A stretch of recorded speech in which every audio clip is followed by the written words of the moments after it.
Good morning everyone. Good morning. हाँ जी, देखो, last class तक अगर मैं बात करूं तो हमने इंट्रोडक्शन टू कॉस्ट अकाउंटिंग का पार्ट 1 कंप्लीट कर लिया था। आज हमें इंट्रोडक्शन टू कॉस्ट अकाउंटिंग का ही जो सेकंड पार्ट है वो स्टार्ट करना है। इंट्रोडक्शन टू कॉस्ट अकाउंटिंग का जो सेकंड पार्ट है वो हमें स्टार्ट करना है। तो स्टार्ट करते हैं आज की क्लास। स्टडी नोट नंबर 1 ही हमारा चल रहा है, CMA inter study cost accounting. Study note number 1 है introduction to cost accounting. Second part का नाम है important cost accounting terms and element of cost. तो आपके स्टडी मटेरियल में ये दो अलग अलग पार्ट गिवन है, बट हम important cost accounting terms and element of cost दोनों को एक साथ कवर करेंगे। एग्जाम पॉइंट ऑफ व्यू से अगर मैं बात करूं तो एग्जाम पॉइंट ऑफ व्यू से आप इसकी वेटेज एक्सपेक्ट कर सकते हो मिनिमम 1 मार्क्स और मैक्सिमम टू मैक्सिमम 6 मार्क्स तक के जो क्वेश्चंस हैं वो आप इस पार्ट में से यहां पे एक्सपेक्ट करते हुए चल सकते हो। तो डिस्कस करते हैं कौन कौन से टॉपिक्स हैं जो कि हमें यहां पे डिस्कस करने हैं। कौन कौन से टॉपिक हैं जो कि हमें यहां पे डिस्कस करने हैं।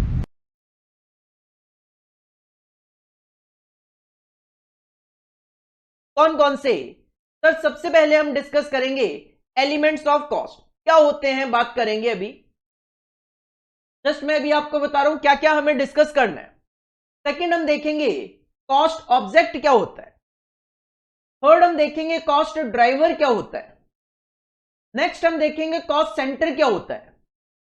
नेक्स्ट हम देखेंगे रिस्पॉन्सिबिलिटी सेंटर क्या होता है। नेक्स्ट हम देखेंगे प्रॉफिट सेंटर क्या होता है। नेक्स्ट हम देखेंगे कॉस्ट यूनिट क्या होती है। देन हम देखेंगे कॉस्ट एलोकेशन का क्या मतलब होता है सर।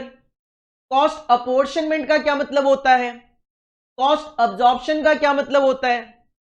कन्वर्जन कॉस्ट की डेफिनेशन क्या है। कॉस्ट कंट्रोल होता क्या है, क्या उसके एडवांटेजेस हैं। कॉस्ट रिडक्शन क्या होता है और कॉस्ट कंट्रोल और कॉस्ट रिडक्शन में डिफरेंस। और इस सीक्वेंस में अगर मैं सबसे पहले मूव करूं तो सबसे पहले मेरा टॉपिक है एलिमेंट्स ऑफ कॉस्ट। सबसे पहला जो मेरा टॉपिक है वो है सर एलिमेंट्स ऑफ कॉस्ट। देखो, कॉस्ट कॉस्ट सर, कॉस्ट का मतलब हम पहले भी डिस्कस कर चुके हैं। कॉस्ट का मतलब होता है एक्सपेंसेस इनकर्ड। कॉस्ट का मतलब होता है एक्सपेंसेस इनकर्ड। अगर किसी ने मेरी पहले की क्लासेस नहीं देखी है प्लीज देखें। हमने उसमें कॉस्ट, कॉस्ट अकाउंटिंग, इनके डेफिनेशंस वगैरह डिस्कस करें। तो कॉस्ट का मतलब होता है एक्सपेंसेस इनकर्ड। सर किस पे? ऑन मैन्युफैक्चरिंग द प्रोडक्ट, की मैं प्रोडक्ट बनाता हूं उस पे जो खर्चे होते हैं, या मैं उस प्रोडक्ट को डिस्ट्रीब्यूट करता हूं मार्केट में जो खर्चे होते हैं। इसके अलावा अगर मैं प्रोडक्ट ना बना के मेरी तरह कोई सर्विस प्रोवाइड करने वाला है, लाइक मैं आपको एजुकेशन सर्विस प्रोवाइड कर रहा हूं, तो सर्विस प्रोवाइड करने पे जो खर्चे हैं उनको क्या बोला जाता है? कॉस्ट। तो कॉस्ट की डेफिनेशन सिंपल है, expenses incurred on manufacturing the product, distribution of product और ऑन प्रोवाइडिंग द सर्विसेज। इसको मॉनिटरी टर्म्स में हम मेजर कर सकते हैं, सर ये खर्चा आया। यहां पे वर्डिंग क्या यूज की गई है sir? Element of cost. Elements of cost, किसी भी प्रोडक्ट को जब बनाया जाता है, कोई भी सर्विस जब प्रोवाइड की जाती है, तो उसमें कुछ खर्चे लगते हैं। उन खर्चों के एलिमेंट्स क्या है सर? एलिमेंट्स का मतलब, जैसे मेरे पास ये कैलकुलेटर है, जैसे मेरे पास ये कैलकुलेटर है, तो इस कैलकुलेटर को बनाने के लिए कुछ खर्चे लगे होंगे। सर क्या खर्चे लगे होंगे? अगर मैं देखकर ही आपको कहूं तो सर इसमें कुछ बटन्स यूज हुए, इसमें एक ये स्क्रीन है, यहां पे भी एक छोटी सी स्क्रीन गिवन है। तो कहीं ना कहीं ये क्या है? ये कैलकुलेटर के एलिमेंट्स हैं। कैलकुलेटर के एलिमेंट मतलब कैलकुलेटर के पार्ट्स क्या क्या हैं, उनको एक तरीके से एलिमेंट्स ऑफ कैलकुलेटर बोला जा सकता है। तो सिंपल अगर मैं कहूं एलिमेंट ऑफ कॉस्ट, तो इसका मतलब है खर्चों के पार्ट क्या है। अगर आप कहते हो सर इस कैलकुलेटर को बनाने में 100 रुपए लगे, तो वो 100 रुपए के अंदर क्या क्या इंक्लूड है, उन 100 रुपए के अंदर क्या क्या पार्ट्स हैं, क्या क्या उसके अंदर इंक्लूड है, उसको बोला जाता है एलिमेंट। तो कॉस्ट के पार्ट्स क्या क्या है सर, बस उनको बोला जाता है एलिमेंट ऑफ कॉस्ट। और जब आप किसी प्रोडक्ट को बनाते हो तो उसमें मेनली 3 तरीके के खर्चे होते हैं। जब आप किसी भी प्रोडक्ट को बनाते हो तो उसको बनाने के लिए तीन तरीके के खर्चे मेनली होते हैं। सर किसी भी प्रोडक्ट को बिना रॉ मटेरियल के आप नहीं बना सकते, किसी भी प्रोडक्ट को बिना रॉ मटेरियल के बनाने की हम सोच भी नहीं सकते।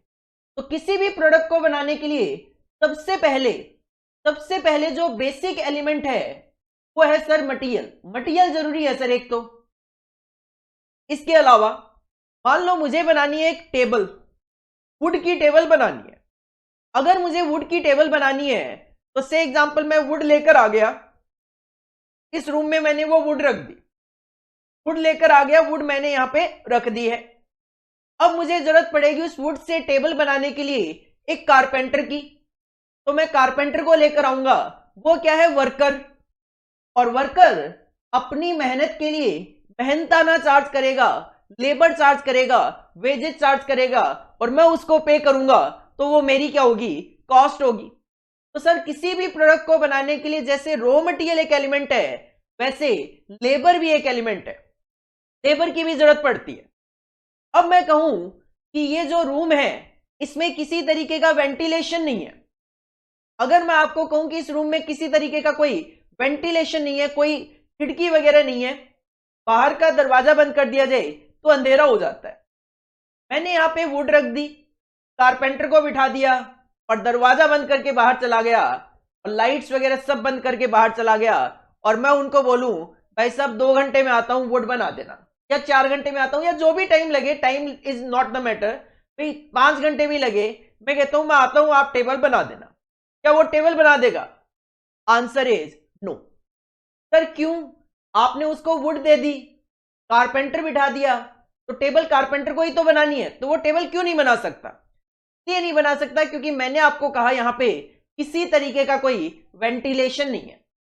मैंने कहा मैं बाहर जाते वक्त लाइट्स भी बंद कर गया, दरवाजा भी बंद कर गया, वो दिखाई कहां से देगा बेचारे को? तो कहीं ना कहीं केवल और केवल मटेरियल और लेबर से कोई प्रोडक्ट नहीं बनता, उस पे मटेरियल लेबर के अलावा भी कुछ अदर एक्सपेंसेस करने पड़ सकते हैं। जैसे मेरे एग्जांपल के अकॉर्डिंगली उनको काम करने के लिए लाइटिंग्स की जरूरत पड़ेगी, गर्मियों का मौसम है, फैन वगैरह की जरूरत पड़ेगी। तो केवल और केवल रॉ मटेरियल और लेबर से बात नहीं बनती, किसी प्रोडक्ट को बनाने के लिए मटेरियल लेबर के अलावा भी कुछ खर्चे हो सकते हैं, that is known as other expenses. तो सर कॉस्ट के 3 एलिमेंट होते हैं, पहला मटेरियल, दूसरा लेबर और तीसरा अदर एक्सपेंस। पहला मटेरियल, दूसरा लेबर और तीसरा अदर एक्सपेंस। वैसे तो ये जो वर्ड्स हैं मटेरियल, लेबर, अदर एक्सपेंसेस, हम नॉर्मल लाइफ में अपने यूज करते हैं और हम मानते हैं कि भाई हमें पता है कि मटेरियल क्या होता है, लेबर क्या होता है, अदर एक्सपेंस क्या होता है। बट इंस्टीट्यूट ने हमें हर एक चीज की डेफिनेशन क्लियर की है कि भाई मटेरियल क्या होता है, किस किस तरीके का मटेरियल हो सकता है।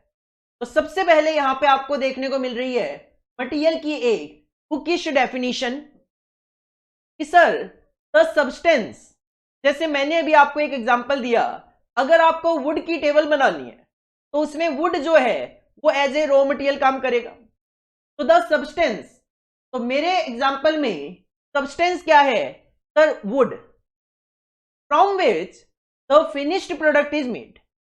कोई भी ऐसी चीज जिससे आप कोई फिनिश प्रोडक्ट बना रहे हो, तो जैसा कि मैंने कहा कोई भी वो चीज क्या है? वो है सर सब्सटेंस, वो है मटेरियल।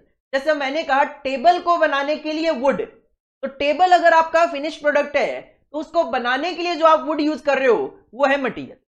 तो the substance from which finished product is made is known as material. Material की एक सिंपल सी definition, the substance from which the finished product is made is known as material. Sir material 2 तरीके के हो सकते हैं, on the basis of nature, या फिर on the basis of traceability. Traceability मतलब क्या मैं किसी मटेरियल को डायरेक्टली किसी प्रोडक्ट के साथ ट्रेस कर सकता हूं या नहीं, उसके बेसिस पे मटेरियल को 2 पार्ट में एनालाइज किया जा सकता है। One is known as direct material and one is known as indirect material. तो we can say sir material 2 तरीके के हो सकते हैं, one is direct material and another one is indirect material. और कॉस्ट अकाउंटिंग में इनको अलग अलग तरीके से देखा जाता है। सबसे पहले अगर मैं बात करूं डायरेक्ट मटेरियल, तो कोई भी ऐसा मटेरियल जिसको मैं प्रोडक्ट से डायरेक्टली ट्रेस कर सकता हूं, डायरेक्टली आइडेंटिफाई कर सकता हूं, वो क्या है, डायरेक्ट मटेरियल कहलाता है। जैसे कि मैंने आपको अभी अभी क्या कहा, सर मैंने टेबल बनाने के लिए वुड उनको दे दी।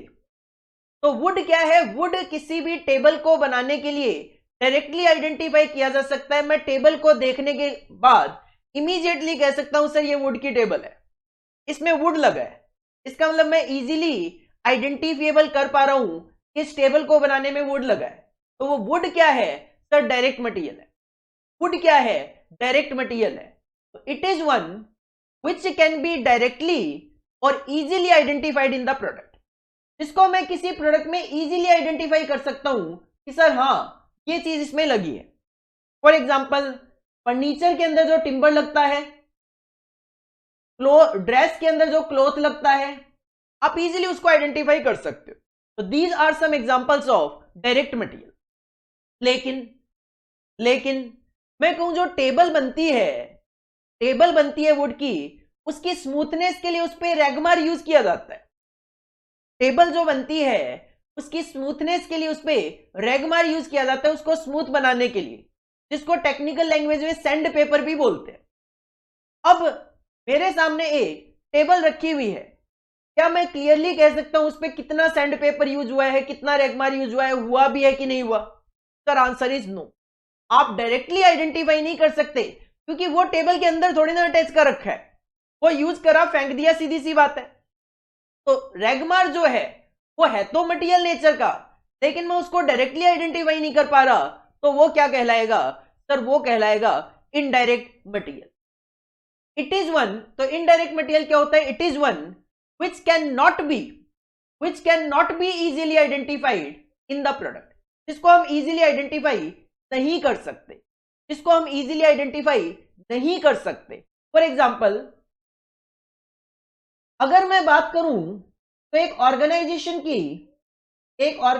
जो होती है वो 3 जगह बंटी हुई होती है। एक तरीके से एक ऑर्गेनाइजेशन जो है वो 3 प्लेसेस पे बंटी हुई होती है एक तरीके से। कैसे सर, एक प्लेस वो होता है जहां पे माल बनता है, जिसको हम फैक्ट्री बोलते हैं। जैसे मैं सिंपल सी बात करूं, आप एक शॉप से मोबाइल परचेज करके लाते हो, क्या वो मोबाइल उस शॉप पे बना है? सर आंसर इज नो, वो मोबाइल तो फैक्ट्री में बना है। क्या जिस शॉप से आप उसको परचेज करके लाए हो, क्या वो उस कंपनी का ऑफिस है? Sir answer is no, office कहीं और होता है, फैक्ट्री कहीं और होती है। वो तो एक तरीके से उनका शोरूम है, सेल डिपार्टमेंट है, जहां से वो माल को बेच रहे हैं, तो वो कहलाता है सेलिंग एंड डिस्ट्रीब्यूशन डिपार्टमेंट, जहां से आपने वो माल खरीदा है एक तरीके से। तो ये जो इनडायरेक्ट नेचर के खर्चे होते हैं वो फैक्ट्री में भी हो सकते हैं, वो ऑफिस लेवल के भी हो सकते हैं, और वो सेलिंग और डिस्ट्रीब्यूशन मतलब सेल करते वक्त या माल को डिस्ट्रीब्यूट करने से रिलेटेड भी हो सकते हैं, जो कि हम आगे जाके जब हम कॉस्ट शीट का टॉपिक देखते हैं तो उसके अंदर हम इसको डिटेल में डिस्कस भी करते हैं। यहां पे अगर मैं इनडायरेक्ट मटेरियल के एग्जांपल्स की बात करूं तो सर फैक्ट्री में जो मशीन हम चलाते हैं, अगर वो स्मूथली वर्क नहीं कर रही है तो वो स्मूथली काम करे इसके लिए उसकी ग्रीसिंग वगैरह की जाती है, और उसके लिए यूज किया जाता है ल्यूब्रिकेंट ऑयल। इसी तरीके से मशीन को थोड़ा साफ वगैरह रखा जाए, उसके लिए कॉटन वेस्ट यूज किया जाता है, सिंपल कॉटन यूज किया जाता है उसको साफ वगैरह करने के लिए, तो वो क्या है, कॉटन वेस्ट है। सर इनका नेचर तो मटेरियल का ही है, लेकिन वो डायरेक्टली प्रोडक्ट में आइडेंटिफाई नहीं किए जा सकते, जिसकी वजह से इनको इनडायरेक्ट मटेरियल बोला जाता है। सिमिलरली आप ऑफिस में भी कई तरीके के मटेरियल यूज करते हो, like printing and stationery, pen use करते हो, पेपर्स वगैरह यूज करते हो, झाड़ू वगैरह यूज करते हो, डस्टर्स वगैरह यूज करते हो साफ सफाई के लिए। सर क्या वो प्रोडक्ट से डायरेक्टली रिलेट होते हैं? आंसर इज नो, तो वो है तो मटेरियल का nature but indirect material. Similarly sale department में आप किसी भी माल को पैक वगैरह करने के लिए पैकिंग मटेरियल यूज करते हो। हम कहीं से ज्यादा माल परचेज करके लाते हैं तो वो क्या कर देते हैं, उनको किसी चीज में पैक कर देते हैं, प्लास्टिक वगैरह से लपेट के दे देते हैं, वो क्या है, पैकिंग मटेरियल है। प्रिंटिंग एंड स्टेशनरी, बिल वगैरह जो निकालते हैं वो, इसका मतलब वो भी पेपर्स, प्रिंटिंग, स्टेशनरी वगैरह यूज कर रहे हैं। तो सर ये है तो मटेरियल, लेकिन डायरेक्टली किसी प्रोडक्ट से रिलेट नहीं करते। मेरे एग्जांपल में जो मैं टेबल बना रहा था उससे डायरेक्टली तो रिलेट नहीं कर सकती ये चीजें, तो ये कहलाएंगे इनडायरेक्ट मटेरियल। तो सर मटेरियल की कहानी क्या है? कोई भी ऐसा सब्सटेंस जिसको हम फिनिश्ड प्रोडक्ट बनाने में यूज करते हैं, that is known as material. दो तरीके के हो सकते हैं, डायरेक्ट मटेरियल, इनडायरेक्ट मटेरियल। अगर आप उसको प्रोडक्ट से इजीली आइडेंटिफाई कर सकते हैं तो डायरेक्ट है, नहीं कर सकते तो इनडायरेक्ट है। And these are some examples of direct material और इनडायरेक्ट मटेरियल के कुछ एग्जांपल्स यहां पे मैंने दिए। आई होप क्लियर होगा। बिल्कुल काफी डिटेल में डिस्कस करने की मैंने कोशिश की है। तो पहला एलिमेंट है हमारा मटेरियल। सर दूसरा एलिमेंट होता है हमारा लेबर। जैसा कि मैंने कहा कि मैं वो टेबल बनवाने के लिए लेकर आया किसको? कारपेंटर को। तो कारपेंटर को जो भी आप पेमेंट करते हो, कारपेंटर को उसकी मेहनत के लिए जो आप मेहनताना पे करते हो, वो क्या है? मेरे लिए एक लेबर की कॉस्ट है। लेबर पे मूव करने से पहले मेरे पास एक ट्रू फॉल्स क्वेश्चन जो हमारे एग्जाम में दिसंबर 2017 में पूछा गया। क्वेश्चन क्या था? सर क्वेश्चन था materials which can be identified with the given product unit of cost centre. अब यहां पे देखो कॉस्ट सेंटर वर्ड यूज किया गया है, प्रोडक्ट यूनिट यूज की गई है, बट मुझे क्लियर नहीं है। क्यों नहीं है? क्योंकि मेरे स्टडी मटेरियल में इस सीक्वेंस में ये सिलेबस गिवन है, मैं आपको उसी सीक्वेंस के अकॉर्डिंगली करवा रहा हूं। हालांकि जब मैं आपको ये कॉस्ट यूनिट या कॉस्ट सेंटर बता दूंगा उसके बाद आपके माइंड में ज्यादा क्लैरिटी आएगी। फिलहाल मैं बस क्या कर सकता हूं, एनालाइज कर सकता हूं कि सर डायरेक्टली आइडेंटिफाई कर सकता हूं तो डायरेक्ट मटेरियल है, नहीं कर सकता तो इनडायरेक्ट है। और ये क्या कहता है क्वेश्चन कि आप डायरेक्ट कैन बी आइडेंटिफाइड, आप आइडेंटिफाई कर सकते हो, is called as indirect material. आपसे पूछ रहे हैं ये कि ये ट्रू है कि फॉल्स है। तो सर वो मटेरियल जो मैं आइडेंटिफाई कर सकता हूं, सर वो इनडायरेक्ट नहीं होता, वो डायरेक्ट मटेरियल होता है।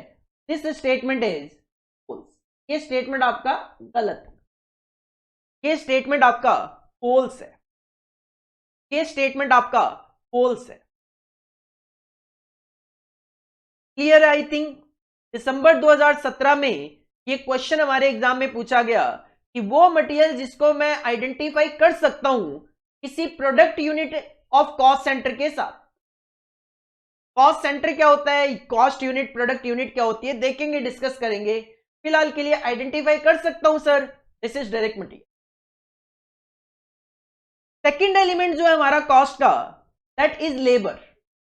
कारपेंटर मेरे एग्जांपल में, तो कारपेंटर को आप पे करोगे, कारपेंटर खुद जो है वो वर्कर है, उसको जो मेहनताना पे किया जाता है वो लेबर की कॉस्ट है मेरे पॉइंट ऑफ व्यू से, और उसके पॉइंट ऑफ व्यू से वो अर्निंग है। वर्कर के पॉइंट ऑफ व्यू से वो अर्निंग है, मेरे लिए वो कॉस्ट है। तो लेबर क्या होती है? तो कारपेंटर ने अपना एफर्ट लगा के उस वुड को टेबल में कन्वर्ट किया। तो ह्यूमन एफर्ट रिक्वायर्ड किस लिए? To convert the material into finish product is called labour. Labour क्या है? Human effort. सर किस तरीके का ह्यूमन एफर्ट? मटेरियल को फिनिश्ड गुड्स में कन्वर्ट करने के लिए जो ह्यूमन एफर्ट लगता है, that is known as labour. जैसे मटेरियल डायरेक्ट और इनडायरेक्ट हो सकता है, सिमिलरली लेबर भी डायरेक्ट और इनडायरेक्ट हो सकती है। लेबर भी डायरेक्ट और इनडायरेक्ट हो सकती है। सर डायरेक्ट लेबर का तो मैंने आपको बेस्ट एग्जांपल दिया है। जो कारपेंटर को आप पे करोगे, तो कारपेंटर है वो टेबल बनाने के पॉइंट ऑफ व्यू से डायरेक्ट लेबर है। लेकिन मैं आपके सामने एक छोटी सी सिचुएशन रख रहा था कि सर मैं एक टेबल बनवाने के लिए कारपेंटर को पकड़ के लाया। इसी चीज को अगर मैं बड़े level business point of view से ले जाऊं, तो जैसा कि मैंने आपको कहा, एक फैक्ट्री होती है, एक ऑफिस होता है, एक सेल डिपार्टमेंट होता है। कारपेंटर काम कहां पे कर रहा होगा? तो कारपेंटर काम कर रहा होगा फैक्ट्री में, तो उसके लिए जो पे कर रहे हो वो तो डायरेक्ट लेबर है। लेकिन अब 10 कारपेंटर बैठे हैं जो काम कर रहे हैं, और उन पे निगरानी रखने के लिए आपने एक सुपरवाइजर छोड़ दिया। उन पे निगरानी रखने के लिए आपने एक सुपरवाइजर रखा हुआ है, और उस सुपरवाइजर को आप सैलरी दे रहे हो। तो क्या आप उसको डायरेक्टली आइडेंटिफाई कर लोगे प्रोडक्ट से? आंसर इज नो, क्योंकि वो तो प्रोडक्ट बना नहीं रहा। आपको थोड़ी ना पता है कि 10 बंदे जो काम कर रहे हैं उसके पॉइंट ऑफ व्यू से हर एक टेबल पे सुपरवाइजर को क्या पे कर रहे हैं। नहीं, सुपरवाइजर को तो सैलरी हम मंथली बेसिस पे से एग्जांपल 40,000 50,000 रुपए पर मंथ पे कर रहे हैं। Sir you can not directly identify with the product supervisor salary. Office में जो बंदा बैठा है अकाउंटेंट, उसकी सैलरी को प्रोडक्ट से कैसे आइडेंटिफाई कर लोगे डायरेक्टली? सर नहीं कर सकता। सेल्स डिपार्टमेंट जो सेल्समैन बैठा है उसको जो आप सैलरी पे कर रहे हो उसको कैसे ट्रेस कर लोगे, कैसे आइडेंटिफाई कर लोगे directly with the product? Sir नहीं कर सकते। तो लेबर भी दो तरीके की हो सकती है, डायरेक्ट और इनडायरेक्ट। तो पहले डायरेक्ट की मैं बात करूं तो it is one which can be conveniently identified. Conveniently मतलब इजीली आइडेंटिफाइड, ज्यादा जोर ना डालना पड़े कि भाई ये क्या खर्चा किस तरीके से है। तो it is one which can be conveniently identified और attributed wholly to a particular job. और सारा का सारा वो जो खर्चा है वो किसी एक जॉब से रिलेट करे, किसी प्रोडक्ट से रिलेट करे या किसी प्रोसेस से रिलेट करे। सर प्रोडक्ट वर्ड तो हम इजीली समझते ही हैं, किसी प्रोडक्ट से रिलेट करे। प्रोसेस का मतलब होता है, जैसे मान लो मैं कहूं कि आपका जो फिनिश प्रोडक्ट है, वो कई स्टेजेस में बने। और स्टेजेस का मतलब सर, जैसे मान लो आप बना रहे हो शर्ट, रेमंड कंपनी का एग्जांपल ले लो। रेमंड कंपनी का मार्केट में शर्ट भी आता है, क्लॉथ भी आता है। अब मैं कहूं कि मान लो रेमंड कंपनी मार्केट से कॉटन लेती है, तो पहले तो वो क्या करेगी, कॉटन से थ्रेड बनाएगी। जब वो कॉटन से थ्रेड बनाएगी तो वो कहलाएगी एक प्रोसेस। फिर वो थ्रेड से क्लॉथ बनाएगी, वो कहलाएगी दूसरी प्रोसेस। फिर वो क्लॉथ से शर्ट बनाएंगे, वो कहलाएगी तीसरी प्रोसेस। तो अगर आप किसी खर्चे को, यहां पे बात करूं तो लेबर को, अगर आप लेबर के खर्चे को किसी प्रोसेस से कि सर ये जो लेबर की कॉस्ट है ये है तब मैंने कॉटन से थ्रेड बनाया, अगर आप डायरेक्टली ट्रेस कर पा रहे हो तो ये उस प्रोसेस के लिए डायरेक्ट लेबर है, उस प्रोसेस के पॉइंट ऑफ व्यू से डायरेक्ट लेबर है। प्रोडक्ट मैंने टेबल बनाई, उसमें जो कारपेंटर को पे किया वो डायरेक्ट वेजेस है। सिमिलरली जॉब और प्रोडक्ट में ज्यादा फर्क नहीं होता। जॉब स्पेसिफिक जॉब होती है, जॉब एक स्पेसिफिक जॉब होती है, प्रोडक्ट जो है वो कंटिन्यूअसली एक ऑर्गेनाइजेशन बनाती रहती है। जैसे मैं कहूं भाई मेरा तो फर्नीचर का बिजनेस है, केवल और केवल टेबल का बिजनेस है, तो मेरे यहां पे फैक्ट्री में टेबल्स बनती रहती है, तो वो क्या है, प्रोडक्ट मैन्युफैक्चरिंग चल रही है। लेकिन मैं कहता हूं मेरा केवल टेबल का काम नहीं है, मेरा फर्नीचर से रिलेटेड काम है। कस्टमर आके बोलेगा सोफा बना दो, सोफे बनवा दूंगा। कस्टमर आकर बोलेगा टेबल बनवा दो, टेबल बनवा दूंगा। कस्टमर आके बोलेगा ड्रेसिंग टेबल बनवा दो, वो बनवा दूंगा। सेंटर टेबल बनवा दो, वो बनवा दूंगा। तो इसका मतलब मैं काम कर रहा हूं on the specification of customer. जैसे कस्टमर बोलेगा वैसे काम करवा दूंगा। तो अगर एक ऑर्गेनाइजेशन कस्टमर के स्पेसिफिकेशन को अकॉर्डिंगली काम करती है तो उसको बोला जाता है जॉब। डिटेल में डिस्कशन करेंगे। जॉब कॉस्टिंग भी हमारा एक सिलेबस है, चैप्टर है पूरा का पूरा। प्रोसेस कॉस्टिंग भी एक टॉपिक है पूरा का पूरा। और प्रोडक्ट को तो पूरे सिलेबस में कहीं ना कहीं यूज होता ही रहता है। तो it is one, direct labour क्या, it is one which can be conveniently identified, easily identified, और जो भी खर्चा है उसको आप एट्रीब्यूट कर सको related to a job, product या प्रोसेस। इससे रिलेटेड सर इतना खर्चा है। For example wages paid to carpenter, carpenter को जो हम वेजेस पे करते हैं वो डायरेक्ट लेबर है। सिमिलरली मैं एक टेलर से स्टिच करवाता हूं तो उसको जो आप पेमेंट कर रहे हो, फीस पेड टू टेलर लिखा हुआ है, बाकी कुछ भी वर्ड यूज करो, पेमेंट मेड टू टेलर, तो भी आप फीस पे करते हो, पेमेंट करते हो टेलर को, वो क्या है मेरे लिए डायरेक्ट खर्चा है, वो मेरे लिए क्या है डायरेक्ट लेबर का खर्चा है। अगर मैं डायरेक्टली आइडेंटिफाई नहीं कर पा रहा तो फिर वो कहलाएगा इनडायरेक्ट लेबर। तो इनडायरेक्ट लेबर क्या है sir, it is one which can not be conveniently identified, मैं आइडेंटिफाई कर नहीं पा रहा, और attributed wholly to a particular job, product या प्रोसेस। सर मैं किसी को सैलरी, किसी को लेबर पे तो कर रहा हूं, लेकिन मैं डायरेक्टली किसी प्रोडक्ट से, किसी जॉब से, किसी प्रोसेस से उसको आइडेंटिफाई कर नहीं पा रहा, 21 जॉब से रिलेटेड कितना खर्चा है। जैसे मैंने अभी आपको कहा भाई एक सुपरवाइजर है, उसको आप 40,000 रुपए पर मंथ सैलरी पे कर रहे हो। 10 कारपेंटर बैठे हैं, कोई टेबल बना रहा है, कोई सोफा बना रहा है, कोई सेंटर टेबल बना रहा है, कोई ड्रेसिंग टेबल बना रहा है। सुपरवाइजर सबको इंस्ट्रक्शन देता है, ध्यान दे रहा है सब प्रॉपर काम कर रहे हैं कि नहीं कर रहे। लेकिन आप ये आइडेंटिफाई नहीं कर सकते कि सुपरवाइजर की 40,000 की सैलरी के अंदर कितना पार्ट ड्रेसिंग टेबल के पॉइंट ऑफ व्यू से है, कितना पार्ट सोफे के पॉइंट ऑफ व्यू से है। जब आप उसको डायरेक्टली आइडेंटिफाई नहीं कर पा रहे, कन्वीनियंटली आइडेंटिफाई नहीं कर पा रहे, तो उसको जो लेबर पे की जा रही है, सुपरवाइजर को जो लेबर पे की जा रही है, that will be indirect labour. Examples given है तीनों स्टेजेस पे। सर फैक्ट्री में आपको इनडायरेक्ट लेबर देखने को मिल सकती है, लाइक सुपरवाइजर सैलरी कह दो, फॉरमैन सैलरी कह दो, एक ही बात है। वर्क्स मैनेजर सैलरी मतलब फैक्ट्री के जो मैनेजर होते हैं उनकी salary. Works is nothing, works is another name of factory. आप आगे जैसे जैसे जाओगे आप देखोगे फैक्ट्री कह दो चाहे वर्क्स कह दो एक ही बात होती है। गेट कीपर की सैलरी, गार्ड वगैरह की salary you can say. Directly कैसे प्रोडक्ट से ट्रेस कर लोगे।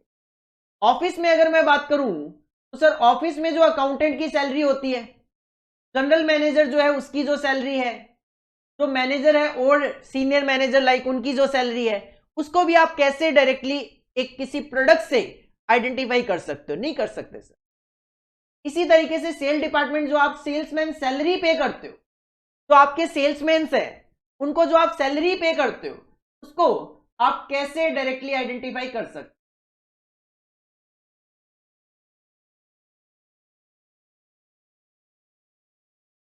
आप आइडेंटिफाई नहीं कर सकते, तो वो क्या कहलाएंगे सर, वो कहलाएंगे इनडायरेक्ट लेबर की कॉस्ट। तो labour, this is the second element of cost, labour. Human effort जो कि लगाए जाते हैं किस लिए, to convert the material into finish product, that is labour. दो तरीके की हो सकती है, डायरेक्ट और इनडायरेक्ट। अगर आप कन्वीनियंटली आइडेंटिफाई कर सकते हो विद ए जॉब, प्रोडक्ट और प्रोसेस से, तो सर डायरेक्ट लेबर है। नहीं कर सकते, इनडायरेक्ट लेबर है। मैंने आपको ये एग्जांपल्स भी यहां पे बता दिए। I hope clear. तीसरा जो एलिमेंट है वो सिंपल है सर, ना वो मटेरियल है ना वो लेबर है। जैसे मैंने कहा ये लाइटिंग का खर्चा, अब क्या मैं लाइटिंग को मटेरियल बोल दूं, सर आंसर इज नो। क्या लाइटिंग कोई ह्यूमन एफर्ट लेबर है, सर आंसर इज नो। तो अगर कोई भी ऐसा एलिमेंट है जो ना तो मटेरियल है ना लेबर में कवर किया जा सकता है, तो वो आ जाएंगे अदर एक्सपेंसेस के अंदर। मीनिंग क्या है अदर एक्सपेंसेस का, बड़ा सिंपल सर, जो मटेरियल लेबर नहीं है वो अदर एक्सपेंस है। तो other expenses are those expenses other than material and labour. तो इसकी तो कोई डेफिनेशन है ही नहीं। एक तरीके से मैं कहूं, आप ये कह रहे हो सर जो मटेरियल लेबर में कवर नहीं हो पाया वो आप अदर एक्सपेंस में कवर कर लो। लेकिन जैसे मटेरियल डायरेक्ट और इनडायरेक्ट हो सकता है, जैसे लेबर डायरेक्ट और इनडायरेक्ट हो सकती है, वैसे अदर एक्सपेंसेस भी डायरेक्ट और इनडायरेक्ट हो सकते हैं।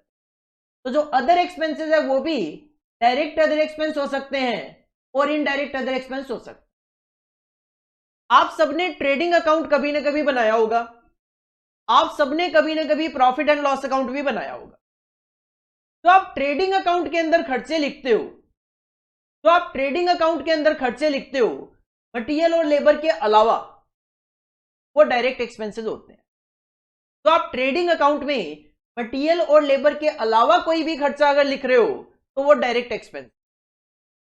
और similarly profit and loss account में अगर आप मटेरियल और लेबर के अलावा कोई खर्चा लिख रहे हो वो इनडायरेक्ट एक्सपेंस हो सकता है।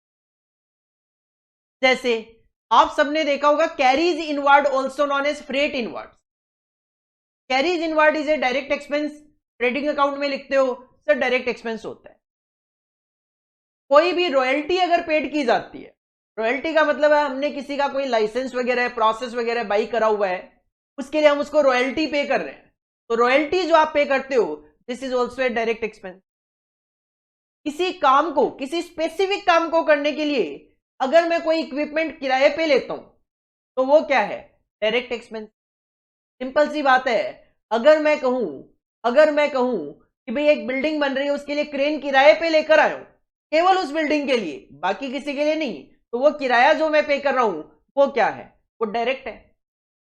तो डायरेक्ट एक्सपेंस क्या है sir? Direct expenses are those expenses which can be directly allocated to particular job, product और प्रोसेस। बस कंडीशन ये है कि वो मटेरियल लेबर ना हो, उसके अलावा कोई भी एक्सपेंस जिसको मैं डायरेक्टली किसी प्रोडक्ट, जॉब या प्रोसेस से रिलेट कर सकता हूं। सर हाँ, इस जॉब पे ये खर्चा इतना लगा है, इस प्रोडक्ट पे ये खर्चा इतना लगा है, तो मैं उसको डायरेक्टली रिलेट कर सकता हूं, डायरेक्टली एलोकेट कर सकता हूं, डायरेक्टली आइडेंटिफाई कर सकता हूं, तो that is known as direct other expense. Examples क्या है इसके? जब आप मटेरियल परचेज करते हो और अगर आपको उस पे कोई एक्साइज ड्यूटी या फिर मैं कहूं जीएसटी पे करना पड़ता है, तो वो डायरेक्ट एक्सपेंस है। इसके अलावा अगर आपने किसी का कोई लाइसेंस खरीदा हुआ है, कोई फ्रेंचाइजी वगैरह ली हुई है और उसके लिए आप कोई रॉयल्टी उनको पे कर रहे हो, तो वो डायरेक्ट एक्सपेंस है। अगर आपने कोई भी इक्विपमेंट स्पेसिफिकली किसी काम को करने के लिए हायर किया है, तो that will also be known as special hire charges, also will be covered in direct expenses. जैसे मैंने कहा, क्रेन आपने किराए पे ली किसी स्पेसिफिक काम को करने के लिए, तो वो क्या है? स्पेशल हायर चार्जेस है, it will be covered in direct expenses related to this contract, related to this contract. Similarly indirect expenses की मैं बात करूं, कोई भी ऐसा एक्सपेंस जो मटेरियल नहीं हो, लेबर नहीं हो, कोई अदर एक्सपेंस हो, लेकिन हम उसको किसी जॉब, प्रोडक्ट या प्रोसेस से डायरेक्टली आइडेंटिफाई कर नहीं पा रहे, तो इस सिचुएशन में वो कहलाएगा हमारा इनडायरेक्ट लेबर। इस सिचुएशन में ये कहलाएगा हमारा indirect expenses. Indirect expenses, indirect expenses, अभी मैंने गलती से इनडायरेक्ट लेबर बोला, indirect expenses. Indirect expenses are those expenses which cannot be directly allocated to particular job, process और प्रोडक्ट। जैसे मैं ये लाइटिंग यूज कर रहा हूं, मैं ये लाइटिंग यूज करता हूं सीएमए फाउंडेशन के स्टूडेंट को पढ़ाने के लिए भी, सीएमए इंटर के स्टूडेंट्स को पढ़ाने के लिए भी, और सीएमए फाइनल के स्टूडेंट्स को पढ़ाने के लिए भी, तीनों के लिए यूज करता हूं। अब बिजली का बिल तो आएगा 1 महीने के बाद, अब मान लो वो बिल आया 3,000 रुपए का, तो मैं कैसे ट्रेस कर सकता हूं कि सर वो 3,000 रुपए का जो लाइटिंग का खर्चा आया है, वो मैं कितना फाउंडेशन वालों के लिए कर रहा हूं, कितना इंटर वालों के लिए कर रहा हूं, कितना फाइनल वालों के लिए? सर पॉसिबल ही नहीं है मेरे लिए। तो ये क्या है? ये लाइटिंग का खर्चा इस सिचुएशन में इनडायरेक्ट अदर एक्सपेंस में कवर्ड होगा, क्यों? ना तो ये मटेरियल है ना लेबर है, डायरेक्टली ट्रेस भी नहीं कर पा रहा, आइडेंटिफाई भी नहीं कर पा रहा, तो इनडायरेक्ट है, अदर एक्सपेंसेस। एग्जांपल्स देखो क्या है।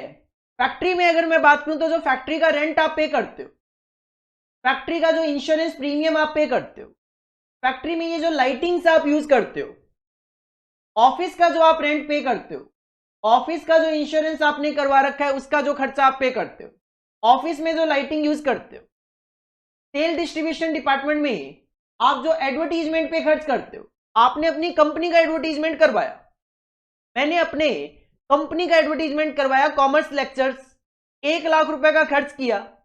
अब मैं कैसे ट्रेस करूं कितना फाउंडेशन पे, कितना इंटर पे, कितना फाइनल पे? सर मैं तो सीएमए वालों के साथ डील करता हूं और मैंने 1 लाख रुपए का खर्चा करवाया एडवर्टीजमेंट पे, तो मैं कहां ट्रेस कर पाऊंगा कि किसके लिए कितना खर्चा करवा रहा हूं? कि मैंने तो अपनी कंपनी का एडवर्टीजमेंट करवाया। शोरूम के खर्चे लाइक रेंट हो गया, इंश्योरेंस हो गया, एटसेट्रा हो गया। अब जैसे आप एक शोरूम की बात करो, भाई जहां पे मोबाइल आपको मिलते हैं, अब वो मोबाइल रखते हैं शाओमी का भी, एमआई के मतलब, इसके अलावा ओप्पो के भी रखते हैं, सैमसंग के भी रखते हैं। तो जो वो शोरूम का रेंट पे कर रहे हैं, कैसे वो बता सकते हैं? मैं उनको जाके पूछूं कि जो शाओमी के मोबाइल आप बेच रहे हो इसके लिए कितना रेंट पे कर रहे हो, क्या वो बता देंगे? तो answer is no, can not be directly traced, can not be directly identified. तो वो क्या है? Indirect other expense.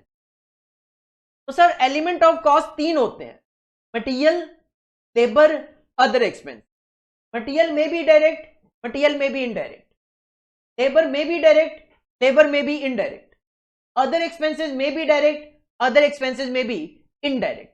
Examples देख ली हमने, definitions देख ली, ताकि इससे रिलेटेड हमारे एग्जाम में जो भी ट्रू फॉल्स लाइक क्वेश्चंस आते हैं उनका हम आंसर दे सके। एक और क्वेश्चन है मेरे पास ट्रू फॉल्स में, कहते हैं direct expenses are expenses related to manufacture of a product और रेंडरिंग ऑफ सर्विसेज। कहते हैं डायरेक्ट एक्सपेंसेस वो एक्सपेंसेस होते हैं जो किसी प्रोडक्ट या सर्विस को प्रोवाइड कर मैन्युफैक्चरिंग करने से रिलेटेड होते हैं। सर बिल्कुल होते हैं, यस बिल्कुल होते हैं, इसका मतलब आंसर है ट्रू। डायरेक्ट एक्सपेंस वो एक्सपेंसेस हैं जो मैन्युफैक्चरिंग और सर्विस से रिलेटेड होते हैं, बिल्कुल होते हैं। Answer will be true, answer will be yes, answer will be true. Exam में आया हुआ होगा या फिर हमारे स्टडी मटेरियल वगैरह में जो एमसीक्यूज क्वेश्चन गिवन होते हैं उसमें होगा। अब जैसा कि मैंने आपको कहा सर तीन तरीके के एलिमेंट और तीनों ही डायरेक्ट भी हो सकते हैं, तीनों ही इनडायरेक्ट भी हो सकते हैं। तो इसके बेसिस पे हमारे सामने दो डेफिनेशंस और डिराइव होके आती है, हमारे सामने दो डेफिनेशंस और डिराइव होके आती है।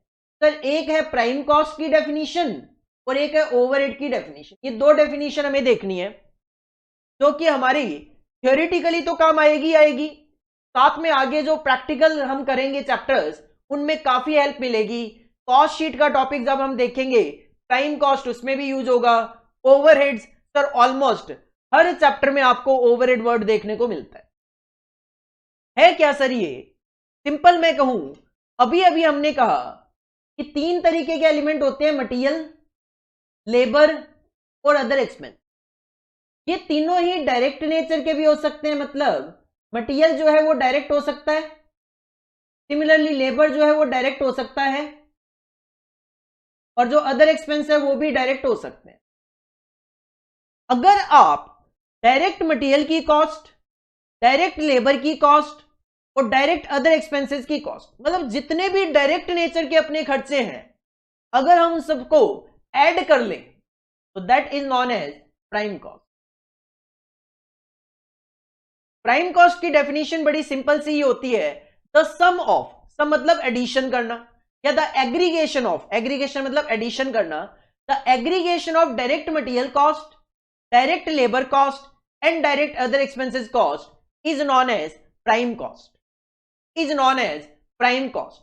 प्राइम कॉस्ट की डेफिनेशन आप यहां पे देख सकते हो, sir the aggregation of 3 point direct material, direct labour and direct expense, तीनों को ऐड कर लोगे, मतलब सारे के सारे डायरेक्ट खर्चों को ऐड कर लोगे तो प्राइम कॉस्ट बन जाएगी। सिमिलरली जो अपना इनडायरेक्ट मटेरियल है, इनडायरेक्ट लेबर है और इनडायरेक्ट अदर एक्सपेंस है, तो अगर सारे के सारे इनडायरेक्ट खर्चों को ऐड कर लिया जाए उसको बोला जाता है overhead.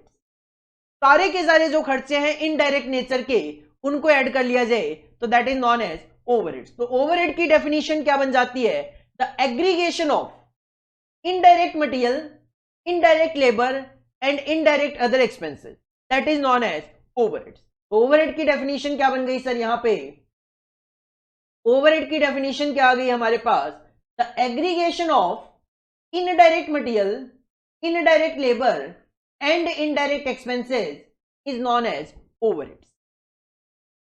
So this is the discussion on elements of cost. Sir simple अगर मैं ब्रीफ में अब आपके सामने आऊं, तीन element material, labour, other expense, तीनों ही डायरेक्ट भी हो सकते हैं, तीनों ही इनडायरेक्ट भी हो सकते हैं। Direct material, direct labour, direct expense को ऐड करें प्राइम कॉस्ट बनेगी, indirect material, indirect labour, indirect expense को ऐड करें ओवरहेड्स बनेंगे। साथ में हमें मटेरियल लेबर अदर एक्सपेंस की डेफिनेशन और उनके जो एग्जांपल्स है वो क्लियर होने चाहिए, ताकि मैं जो शॉर्ट क्वेश्चंस आते हैं MCQ true false like question fill in the blanks, उनका मैं आंसर इजीली दे सकूं। आई थिंक ऑल क्लियर है अभी तक। ऑल क्लियर का मतलब ये बिल्कुल नहीं होना चाहिए सर बिल्कुल साफ हो गया, नहीं, अपने माइंड में सारी चीजें सेट हो जानी चाहिए। सर पहला point element of cost complete है।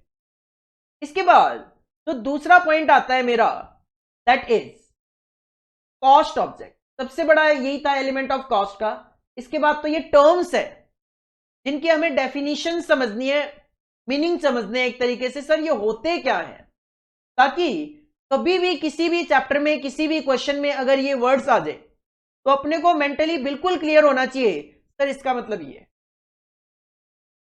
और इस सीक्वेंस में सबसे पहला जो टर्म है वो है कॉस्ट ऑब्जेक्ट।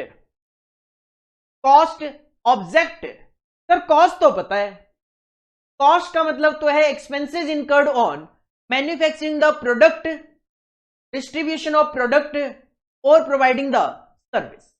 तो जब आप कॉस्ट में कहते हो प्रोडक्ट को बनाने के मतलब प्रोडक्ट के खर्चे, सर्विस को प्रोवाइड करने के मतलब सर्विस के खर्चे, तो ये जो प्रोडक्ट है, ये जो सर्विस है, बस यही तो ऑब्जेक्ट है,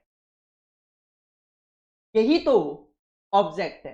मतलब खर्चा कर किसके पे रहे हो, खर्चा कर किस पे रहे हो, प्रोडक्ट पे, सर्विस के लिए, तो सर बस जिस पे खर्चा कर रहे हो वही ऑब्जेक्ट कहलाता है।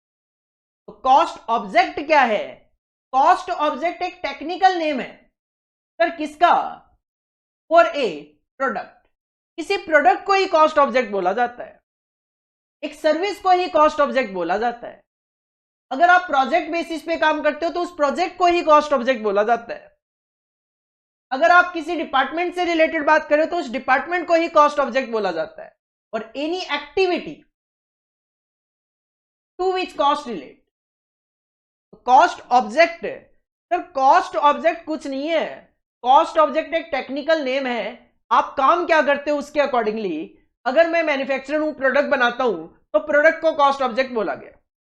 अगर मैं सर्विस प्रोवाइड करता हूं तो मेरी सर्विस को कॉस्ट ऑब्जेक्ट बोला जा सकता है। अगर कोई पर्सन प्रोजेक्ट बेसिस पे काम करता है, भी बिल्डिंग वगैरह बनाने का या कोई भी किसी भी तरीके का प्रोजेक्ट, उस प्रोजेक्ट को आप कॉस्ट ऑब्जेक्ट बोल सकते हो। या कोई भी काम जो आप करते हो ना, उस काम को कॉस्ट ऑब्जेक्ट बोला जाता है। Therefore, the term cost should always be linked with a cost object to be more meaningful. Cost अपने आप में कुछ नहीं है, क्योंकि कॉस्ट की डेफिनेशन ही कहती है भाई खर्चा किस पे, प्रोडक्ट को बनाने में, सर्विस को प्रोवाइड करने में। तो अगर जब तक आप ऑब्जेक्ट कंसीडर नहीं करते, कॉस्ट की अपने आप में कोई रेलेवेंसी नहीं। तो you can say sir cost object, हम कहीं भी देखते हैं वर्ड तो हमें लगता है होगा कुछ, तो वो कुछ कुछ नहीं है। किसी प्रोडक्ट, किसी सर्विस, किसी प्रोजेक्ट, किसी एक्टिविटी को, किसी डिपार्टमेंट को कॉस्ट ऑब्जेक्ट बोला जाता है। सर कोई भी ऐसा ऑब्जेक्ट जिस पे हम खर्चे कर रहे हैं, this object is known as cost object. This object may be a product, may be a service, may be a project, may be any activity. Clear है, सिंपल सी डेफिनेशन है। बट जब वर्ड आता है कहीं पे भी किसी क्वेश्चन में, हम सोच में पड़ जाते हैं इसका क्या मतलब है, और हम उसको इग्नोर करके आगे अपनी कैलकुलेशन पे बढ़ जाते हैं। तो सेकंड एक टर्म था, सेकंड जो है वो एक टर्म था, सर कॉस्ट ऑब्जेक्ट क्या होता है, तो वो डेफिनेशन हमें डिस्कस करनी थी। इसके बाद थर्ड आता है cost driver. Cost driver, cost driver. Sir driver, driver, driver, normally हम क्या करते हैं, हम जैसे ही ड्राइवर वर्ड देखते हैं तो हमारे माइंड में आता है कि कोई गाड़ी चला रहा होगा, कि कोई ट्रक चला रहा होगा। लेकिन ड्राइवर का मतलब ये थोड़ी ना है कि वो कार चला रहा होगा कि ट्रक चला रहा होगा। अगर वो कार चला रहा है तो कार ड्राइवर है, ट्रक चला रहा है वो तो ट्रक ड्राइवर है। तो ड्राइवर से हम जो इंडिकेशन लेते हैं, वो जैसे ही ड्राइवर वर्ड सुनते हैं हमारे माइंड में एक सीट पे बैठा हुआ बंदा आता है जो कार, ट्रक, बस कुछ ना कुछ चला रहा होगा। लेकिन ऐसा बिल्कुल नहीं होता।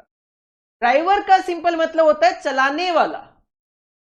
ड्राइवर का सिंपल सा मतलब होता है चलाने वाला। अगर वो कार चला रहा है तो कार ड्राइवर है, ट्रक चला रहा है तो ट्रक ड्राइवर है, बस चला रहा है तो बस ड्राइवर है। अगर वो कॉस्ट को चला रहा है अगर वो कॉस्ट को चला रहा है तो वो कॉस्ट ड्राइवर है। सर कॉस्ट को कैसे चलाया जा सकता है? सर कॉस्ट को चलाने की अगर मैं बात करूं तो कोई भी ऐसा फैक्टर जो कि आपकी कॉस्ट को चलाता है, कोई भी ऐसा फैक्टर जो आपकी कॉस्ट को चलाता है। जैसे मैं कहता हूं मशीन पे हम प्रोडक्शन करते हैं, अगर एक साल में 1 लाख यूनिट बनाते हैं तो क्या ऐसा होता है कि वे मशीन को एक बार चला दिया, चलने दिया पूरे साल, तब तक 1 लाख यूनिट नहीं बन जाती? Answer is no. 1 lakh unit पूरे साल में बनाते हो तो एक साथ थोड़ा बना दोगे, थोड़ा थोड़ा लॉट में बनाओगे। और मैं कहता हूं हजार यूनिट बनाते हो, मान लो आप 1,000 यूनिट बनाते हो, तो जब भी वो 1,000 यूनिट बनाई जाएगी उससे पहले मशीन को सेटअप किया जाता है। जैसे एक छोटा सा अपनी प्रैक्टिकल लाइफ का एग्जांपल मैं आपके सामने रखूं, फोटोकॉपी मशीन। कभी भी आप ध्यान से देखोगे, अगर आप एक फोटोकॉपी मशीन पे जाते हो और फोटोकॉपी मशीन है बंद, मतलब रनिंग में नहीं है, उस टाइम पे काम नहीं था बंदे के पास, उसने बंद करके छोड़ी हुई है, आप कहते हो भाई साहब ये फोटोकॉपी कर देना, तो वो क्या करेगा आपसे? वो पेपर लेगा, मशीन ऑन का बटन दबाएगा और उस मशीन पे कुछ सेकंड्स के लिए खड़ा रहेगा, 10 सेकंड, 20 सेकंड, 30 सेकंड अराउंड। उसके बाद फोटोकॉपी करना शुरू करेगा। कारण क्या है? सर वो जो 20-30 सेकंड वो वेट कर रहा है उसमें मशीन ऑटोमेटिक सेटअप हो रही है, जो भी उसके अंदर की प्रोसेसिंग है वो कंप्लीट हो रही है। हम टीवी चलाते हैं, क्या मैं जैसे ही ऑन का बटन दबाता हूं टीवी में पिक्चर आनी शुरू हो जाती है? Answer is no. पहले थोड़ा सा वो प्रोसेसिंग करता है, सेट टॉप बॉक्स वगैरह चलने में टाइम लगता है, उसके बाद पिक्चर्स आनी शुरू होती है। वो क्या है? वो एक मशीन ही तो है। टीवी जो है, फोटोकॉपी मशीन जो है, ये सब क्या है? मशीनें हैं। सेटअप में थोड़ा सा टाइम लगता है। इसी तरीके से जब एक ऑर्गेनाइजेशन मशीनों में पे प्रोडक्शन करती है वो भी सेटअप करते हैं, उनको ज्यादा सेटअप की जरूरत पड़ती है।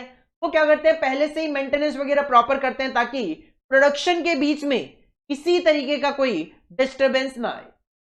अब अगर मैं कहता हूं कि जब मशीन का एक बार सेटअप होता है, से एग्जांपल 50 रुपए का खर्चा आता है। मशीन का एक बार सेटअप होता है तो से एग्जांपल 50 रुपए का खर्चा आता है। सर 2 बार सेटअप होगा तो 50 इंटू 2 100 रुपए का खर्चा आएगा। 10 बार सेटअप होगा तो 50 इंटू 10 500 रुपए का खर्चा आएगा। 100 बार सेटअप होगा तो 50 इंटू 100 5,000 का खर्चा आएगा। मतलब आपका ये जो खर्चा है, आपकी ये जो कॉस्ट है, किस पे डिपेंड कर रही है? सर कितनी बार सेटअप कर रहा हूं।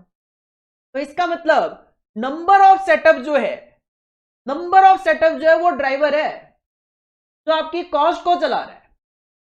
क्यों? मैं क्या कह रहा हूं आपको? मैं आपको कह रहा हूं कि सर एक सेटअप के 50 रुपए हैं। अगर एक सेटअप करोगे तो 50 रुपए, 2 करोगे तो 100 रुपए, 5 करोगे तो 250 रुपए। इसका मतलब ये जो कॉस्ट है इसको कौन चला रहा है? सर ये तो नहीं चला रहा। ये वाला जो फैक्टर है ना, ये आपकी कॉस्ट को चला रहा है। ये क्या है? सर ये नंबर ऑफ सेटअप्स है, क्वांटिटी ऑफ सेटअप्स है। सिमिलरली मैं दूसरा एग्जांपल दूं, परचेज ऑर्डर। मान लो मैं जब एक परचेज ऑर्डर प्लेस करता हूं मटेरियल को खरीदने के लिए, 50 रुपए का खर्चा आता है। एक बार मटेरियल को खरीदने के लिए जब परचेज ऑर्डर प्लेस करता हूं 50 रुपए का खर्चा आता है। सर 2 करूंगा तो 100 रुपए का खर्चा आएगा, 5 करूंगा तो 250 का खर्चा आएगा, 10 करूंगा 500 का खर्चा आएगा। तो सर ये जो कॉस्ट है, ये जो खर्चा है, इसको कौन चला रहा है? सर इसको चला रहे हैं ये नंबर ऑफ परचेज ऑर्डर्स। तो ये नंबर ऑफ परचेज ऑर्डर्स क्या है? कॉस्ट के ड्राइवर है। तो ड्राइवर का मतलब होता है कोई भी ऐसा फैक्टर, और कॉस्ट ड्राइवर का मतलब है कोई भी ऐसा फैक्टर जो कॉस्ट को चला रहा है। क्या डेफिनेशन दी है CIMA ने, certified institute of management accountant ने क्या डेफिनेशन दी है कॉस्ट ड्राइवर की? Sir defines a cost driver as the factor, कोई भी ऐसा factor influencing the level of cost, जो कि आपके कॉस्ट लेवल को इन्फ्लुएंस कर रहा है। कॉस्ट बढ़ रही है तो उसकी वजह से बढ़ रही है, कम हो रही है तो उसकी वजह से कम हो रही है। Often used in the context of ABC. ABC की फुल फॉर्म है सर एक्टिविटी बेस्ड कॉस्टिंग। एक मेथड है जिसका नाम है एक्टिविटी बेस्ड कॉस्टिंग। अपने सिलेबस में as such activity based costing का कोई चैप्टर नहीं है। एक्टिविटी बेस्ड कॉस्टिंग का सीएमए इंटर में एज सच कोई चैप्टर नहीं है। सीए इंटर वालों के होता है। अपने मैं बात करूं सीएमए में, तो सीएमए फाइनल में जाके आपको पूरा का पूरा एक चैप्टर एक्टिविटी बेस्ड कॉस्टिंग से रिलेटेड देखने को मिलेगा। लेकिन फिर भी अगर कहीं पे भी हमारे सिलेबस में कॉस्ट ड्राइवर वर्ड आ जाए, अपने को माइंड में क्लियर होना चाहिए सर वो फैक्टर जो कॉस्ट को ड्राइव कर रहा है, चला रहा है, that is known as cost driver. For example, जैसे कि मैंने भी आपको 2 एग्जाम्पल दिए थे, सिमिलरली यहां पे भी लिखे हुए हैं। Number of purchase orders. अगर एक परचेज ऑर्डर को प्लेस करने की कॉस्ट 50 है तो सर 2 के लिए 100 होगी, 5 के लिए 250 होगी, 10 के लिए 500 होगी। तो इसका मतलब नंबर ऑफ परचेज ऑर्डर आपकी कॉस्ट को चला रहा है, तो ये कॉस्ट ड्राइवर है। Would be A cost driver for procurement cost. Procurement cost का मतलब होता है मटेरियल को खरीदने से रिलेटेड कॉस्ट। प्रोक्योरमेंट कॉस्ट का मतलब होता है मटेरियल को खरीदने से related cost. In other words we can say that the cost driver is an activity, is a factor which is responsible for cost incur। जैसे परचेज ऑर्डर जो है, this is the activity, this is the activity responsible for cost occurrence। मैं कहूं कि मैंने कोई purchase order place ही नहीं करा, सर कॉस्ट भी नहीं आएगी। अगर मैंने कोई परचेज ऑर्डर प्लेस ही नहीं करा, सर कॉस्ट ही नहीं आएगी। कम परचेज ऑर्डर प्लेस करूंगा कम कॉस्ट आएगी, ज्यादा परचेज ऑर्डर करूंगा ज्यादा कॉस्ट आएगी। This is the cost driver, cost को चलाने वाला फैक्टर। एग्जांपल्स गिवन है कुछ यहां पे। हाय कुणाल, एग्जांपल्स है यहां पे कुछ कॉस्ट ड्राइवर्स के। जैसे मैंने कहा number of machine setup. Number of machine setup, machine का एक बार सेटअप करता हूं 50 रुपए का खर्चा, सर 2 बार करूंगा 100 रुपए, नहीं करूंगा खर्चा नहीं आएगा।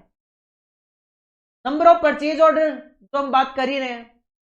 Hours spend on product inspection. मैं कहता हूं मैं जो प्रोडक्ट बनाता हूं उसके इंस्पेक्शन के लिए इंस्पेक्टर को बुलाता हूं। इंस्पेक्शन जो पर्सन करता है वो इंस्पेक्टर होता है, जरूरी नहीं है वो पुलिस इंस्पेक्टर हो, प्रोडक्ट इंस्पेक्टर भी हो सकता है। तो मैं इंस्पेक्शन के लिए, अपने प्रोडक्ट के इंस्पेक्शन के लिए इंस्पेक्टर को बुलाता हूं और वो 100 रुपए पर आवर चार्ज करता है।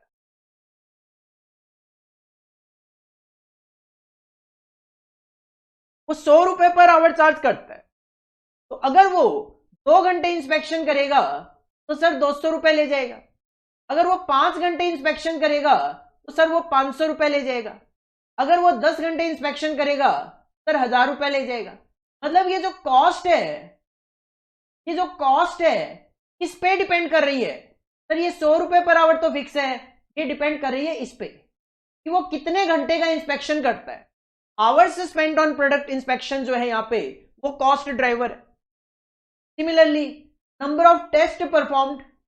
आपने प्रोडक्ट बना दिया, उसकी टेस्टिंग करवा रहे हो, 1 बार 2 बार 5 बार, जितनी बार ही करवाओगे। मैं कहता हूं 1 बार टेस्टिंग करवाने का खर्चा है 100 रुपए का। 1 बार टेस्टिंग करवाने का खर्चा है 100 रुपए का। अगर आप 4 बार टेस्टिंग कराओगे सर 400 रुपए लगेंगे। 10 बारी टेस्टिंग होगी 1000 रुपए लगेंगे। इसका मतलब ये जो खर्चा है ये किस पे डिपेंड कर रहा है सर? नंबर ऑफ टेस्टिंग पे। तो नंबर ऑफ टेस्ट परफॉर्म्ड। तो अलग अलग बिजनेस में अलग अलग तरीके के कॉस्ट ड्राइवर हो सकते हैं। तो कॉस्ट ड्राइवर का सिंपल सा मतलब ये है सर, कोई भी ऐसा factor, number of machine setup, number of purchase order, कोई भी ऐसा सेटअप जिसके अकॉर्डिंगली हमारी कॉस्ट चल रही है, जिसके अकॉर्डिंगली हमारी कॉस्ट चल रही है, that is known as cost driver. That factor is known as cost driver. Clear? I think what is cost driver, I think clear है। डिटेल्ड में मैंने आपको बताने की कोशिश करी है। कहीं पे भी आज के बाद अगर आप पूरे कॉस्ट अकाउंटिंग में कॉस्ट ड्राइवर वर्ड देखोगे तो आपके माइंड में क्लियर करना चाहिए सर इसका मतलब इस फैक्टर के अकॉर्डिंगली मेरी कॉस्ट कैलकुलेट होगी। 3 पॉइंट हो गए।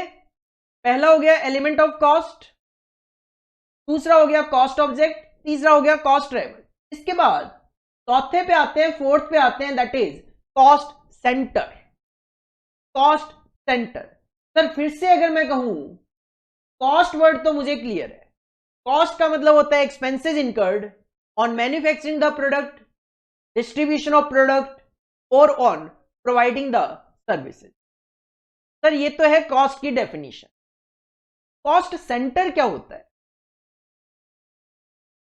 कॉस्ट सेंटर क्या होता है? कोई भी ऐसा सेंटर जिसकी मैं कॉस्ट कैलकुलेट कर सकूं, कोई भी ऐसा सेंटर जिसकी मैं कॉस्ट कैलकुलेट कर सकूं। सर सेंटर का मतलब, तो सेंटर जो है वो एक लोकेशन हो सकती है। सेंटर जो है वो एक लोकेशन हो सकती है। मैं कहता हूं मेरी 4 ब्रांचेज है, मैं हर एक ब्रांच की अलग अलग कॉस्ट कैलकुलेट कर सकता हूं। अगर मैं हर एक ब्रांच से रिलेटेड अलग अलग कॉस्ट कैलकुलेट कर सकता हूं तो हर एक ब्रांच मेरे लिए कॉस्ट सेंटर होगी। हर एक ब्रांच एक सेंटर है जिसके लिए मैं अलग से कॉस्ट कैलकुलेट कर सकता हूं, इसके लिए मैं अलग से कॉस्ट कैलकुलेट कर सकता हूं। जैसे मैं कहूं ये बिल्डिंग है, इस बिल्डिंग का मैं हर महीने 50,000 रुपए पर मंथ रेंट पे करता हूं, तो इसका मतलब इस लोकेशन का मैं कॉस्ट कैलकुलेट कर सकता हूं 50,000 रुपए पर मंथ। तो ये एक सेंटर है, it is known as, this building is known as cost centre. एक पर्सन जो है, अगर मैं उससे रिलेटेड कॉस्ट कैलकुलेट कर सकता हूं तो वो पर्सन मेरे लिए कॉस्ट सेंटर है।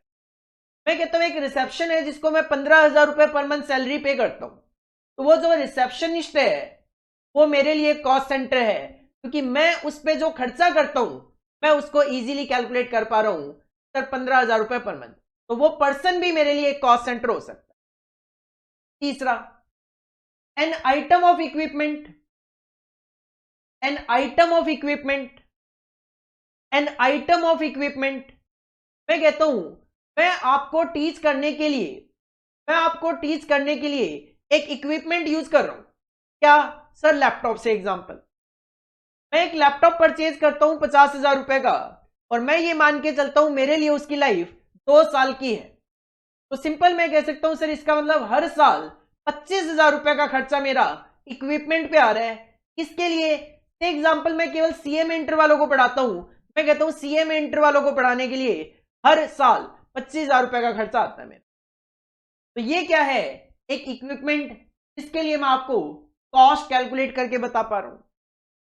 जरूरी नहीं है इंडिविजुअली ये कॉस्ट कैलकुलेट हो, ये ग्रुप ऑफ देम भी हो सकता है, इन सबका ग्रुप भी हो सकता है। जैसे मैंने सबसे पहला एग्जांपल क्या दिया, अगर मैं एक ब्रांच की कॉस्ट कैलकुलेट कर पा रहा हूं, अब उस ब्रांच में रेंट भी आ जाएगा बिल्डिंग का, ब्रांच में जो स्टाफ है वो भी आ जाएगा, जो वो इक्विपमेंट यूज कर रहे हैं वो भी आ जाएंगे, तो वो क्या हो गया? एक group of these items.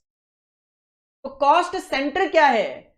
Sir कोई भी लोकेशन, कोई भी पर्सन, कोई भी इक्विपमेंट जिसके लिए मैं कॉस्ट कैलकुलेट कर सकता हूं कि इसके लिए ये कॉस्ट है, तो that location, that person, that equipment is known as cost centre. In और connected with an undertaking in relation to which cost asset, main ये है कि जिससे रिलेटेड मैं कॉस्ट कैलकुलेट कर सकूं। अगर आप कहते हो सर पता नहीं है इससे रिलेटेड क्या कॉस्ट है, तो उस सिचुएशन में वो कॉस्ट सेंटर नहीं है। And used for the purpose of cost control, और उस सेंटर को, इस लोकेशन को, इस पर्सन को, इस इक्विपमेंट को मैं यूज कर सकूं for the purpose of cost control. अगर मान लो इन सब चीजों को यूज करके मेरी किसी प्रोडक्ट की बनाने की कॉस्ट 10 रुपए आती है और मेरे कॉम्पिटिटर की 8 रुपए आती है, तो अगर मैं अपनी कॉस्ट को कंट्रोल करने की कोशिश करूं, इसका मतलब मैं इस लोकेशन की कॉस्ट को कम करने की कोशिश करूं, मैं इस पर्सन की सैलरी कम करने की कोशिश करूं, मैं इस इक्विपमेंट पे जो खर्चा कर रहा हूं उसको कम करने की कोशिश करूं। तो कॉस्ट सेंटर क्या है? एक लोकेशन, एक पर्सन या कोई भी आइटम ऑफ इक्विपमेंट या इसका कोई ग्रुप भी हो सकता है, जिसके लिए हम कॉस्ट कैलकुलेट कर सके और जरूरत पड़े कल को तो हम उसकी कॉस्ट को कंट्रोल करने के लिए भी यूज कर सके। कैसे सर? अगर मैं कॉस्ट कैलकुलेट कर पा रहा हूं ना किसी पर्टिकुलर पर्सन लोकेशन की, तो मैं कॉस्ट कंट्रोल के लिए भी यूज कर सकता हूं। मैं कहता हूं इस रिसेप्शनिस्ट को हटाओ, इसकी जगह 12,000 वाली को लेकर आओ, 3,000 रुपए की कॉस्ट कम हो जाएगी। Clear? The determination of suitable cost center as well as analysis of cost under cost center is very helpful for periodical comparison। Sir हम हर एक कॉस्ट सेंटर की अलग अलग कॉस्ट क्यों जानना चाहते हैं? ताकि हम पीरियोडिकल एक कंपैरिजन कर सकें कि पिछले महीने तो इससे रिलेटेड कॉस्ट ये थी, इस महीने ये है, एंड कॉस्ट को कंट्रोल कर सकें। तो हर एक कॉस्ट सेंटर को अलग अलग आइडेंटिफाई करना और उसके लिए अलग अलग कॉस्ट कैलकुलेट करने के पीछे मेन जो पर्पज है वो है कॉस्ट कंट्रोल, वो है cost control. In order to obtain the cost of product और service, expenses should be suitably segregated to cost centre. अगर आप किसी प्रोडक्ट की कॉस्ट कैलकुलेट करना चाह रहे हो, किसी सर्विस की कॉस्ट कैलकुलेट करना चाह रहे हो, तो हमें पहले क्या करना पड़ता है? हर एक लोकेशन, हर एक पर्सन, हर एक आइटम ऑफ इक्विपमेंट की कॉस्ट को एनालाइज करना पड़ता है। जब मुझे पता चल जाएगा कि भाई यहाँ का रेंट इतना है, इसको मैं सैलरी इतनी पे कर रहा हूं, ये मेरा किराया है, इक्विपमेंट वगैरह से रिलेटेड डेप्रिसिएशन है, तो सबको ऐड करके ही तो मैं प्रोडक्ट की कॉस्ट कैलकुलेट कर पाऊंगा। The manager of A cost centre is held responsible for control of cost of his cost centre. और कॉस्ट सेंटर में अगर कल को कॉस्ट कंट्रोल करनी हो तो उसके लिए कौन पर्सन रिस्पॉन्सिबल है? सर उस कॉस्ट सेंटर का मैनेजर, उस कॉस्ट सेंटर का मैनेजर। उस कॉस्ट सेंटर के मैनेजर का मतलब क्या है? मान लो आप बात कर रहे हो प्रोडक्शन कॉस्ट सेंटर की। दो तरीके के कॉस्ट सेंटर हमें यहां पे बताए गए हैं, एक होता है प्रोडक्शन और एक होता है सर्विस। प्रोडक्शन कॉस्ट सेंटर है एक तरीके से production department, production cost centre है एक तरीके से प्रोडक्शन डिपार्टमेंट। सर इस प्रोडक्शन डिपार्टमेंट की एक लोकेशन है, उसका रेंट, इसमें जो स्टाफ काम करता है पर्सन, इसमें जो इक्विपमेंट यूज करते हो आइटम ऑफ इक्विपमेंट, इसका जो खर्चा है, इसके लिए कौन रिस्पॉन्सिबल है? Sir production manager responsible. Similarly दूसरा कॉस्ट सेंटर बताया गया service cost centre. Service cost centre is nothing, can say sir it is service department. Service department like example, sir accounts department जो है कोई प्रोडक्शन तो करेगा नहीं, वो क्या करता है? अकाउंटिंग करता है प्रोडक्शन से रिलेटेड कि भाई ये मटेरियल लगा, ये लेबर लगा, उसकी अकाउंटिंग कर लेगा। तो वो कहीं ना कहीं प्रोडक्शन तो नहीं बट सर्विस तो प्रोवाइड कर ही रहा है, ताकि फाइनली हम क्या कर सकें? प्रोडक्ट जो बनाए उसकी कॉस्ट कैलकुलेट कर सकें। तो इस सर्विस कॉस्ट सेंटर का भी किराया होगा, इसमें भी कुछ पर्सन काम करते होंगे, इसमें भी आप कुछ इक्विपमेंट वगैरह यूज करते होंगे, तो वो सारे के सारे खर्चों के लिए पर्सन कौन रिस्पॉन्सिबल है? सर इस डिपार्टमेंट का मैनेजर। तो कॉस्ट सेंटर क्या है? सर कॉस्ट सेंटर कोई भी लोकेशन, कोई भी पर्सन, कोई भी इक्विपमेंट हो सकता है, इंडिविजुअल बेसिस पे भी या इसका ग्रुप। जब हम बात कर रहे हैं प्रोडक्शन कॉस्ट सेंटर की, सर्विस कॉस्ट सेंटर की, तो ये एक ग्रुप है। सर इसके अंदर लोकेशन का खर्चा भी कवर्ड है, इसके अंदर पर्सन का खर्चा भी कवर्ड है, इसमें इक्विपमेंट का खर्चा भी कवर्ड है, इसमें सारे के सारे खर्चे कवर्ड है। तो ये क्या है? ब्रॉडली कॉस्ट सेंटर दो तरीके के हो सकते हैं, प्रोडक्शन और service cost centre. Cost centre की डेफिनेशन क्लियर करूं तो सर कॉस्ट सेंटर की डेफिनेशन आपके इस तरीके से याद करनी है, एक लोकेशन, एक पर्सन या एक इक्विपमेंट ऑफ कॉस्ट या इसका ग्रुप, जिसके लिए मैं कॉस्ट एसर्टेन कर सकता हूं, दैट ग्रुप या लोकेशन या पर्सन या equipment is known as cost centre. Cost centre दो तरीके के हो सकते हैं sir, production cost centre, service cost centre. Production cost centre, service cost centre. Production cost centre क्या होते हैं? सर जो डायरेक्टली प्रोडक्शन में एंगेज्ड है, जो प्रोडक्शन डिपार्टमेंट है, सिंपल सी मैं बात करूं तो वो प्रोडक्शन कॉस्ट सेंटर है, जहां पे आप प्रोडक्शन कर रहे हो, फैक्ट्री जो है एक तरीके से। तो these are involve in the manufacturing process. Production cost centre क्या है? जहां पे आप मैन्युफैक्चरिंग कर रहे हो, factory simple, such as machining cost centre, assembly cost centre. Machining cost centre sir जहां पे मशीनों से प्रोडक्शन हो रहा है, असेंबली कॉस्ट सेंटर, सर जहां पे मैनुअली काम हो रहा है, जहां पे मैनुअली काम हो रहा है, जैसे आप कंप्यूटर क्या करते हो, असेंबल करके बनाते हो, लेकिन जो कंप्यूटर के पार्ट्स हैं वो भी कहीं ना कहीं बन रहे होंगे, तो जो कंप्यूटर के पार्ट्स बन रहे हैं वो मशीनिंग है, लेकिन जहां पे उनको एक साथ असेंबल करके प्रोडक्ट की फॉर्म दी जा रही है वो assembly cost centre, assembly department है। सिमिलरली सर्विस कॉस्ट सेंटर जो है वो डायरेक्टली कोई प्रोडक्शन तो नहीं कर रहे, लेकिन प्रोडक्शन में कहीं ना कहीं हेल्प कर रहे हैं। एक डिपार्टमेंट लगा हुआ है अकाउंटिंग करने में, एक डिपार्टमेंट मेंटेनेंस डिपार्टमेंट है, तो कभी भी मशीन में किसी भी तरीके की कोई दिक्कत आ जाती है, पहुंच जाते हैं मशीन को ठीक करने के लिए। तो these are not involve in the actual manufacturing process. Service department का काम मैन्युफैक्चरिंग करना तो नहीं है, लेकिन सर कुछ तो करते होंगे, क्या करते हैं, but provide services to the production cost centres such as maintenance department, machine खराब हो गई उसको ठीक करना, मशीन का टाइम टू टाइम मेंटेनेंस करना। स्टोर डिपार्टमेंट, तो स्टोर डिपार्टमेंट का काम है प्रोडक्शन डिपार्टमेंट को जिन मटेरियल की जरूरत होती है को स्टोर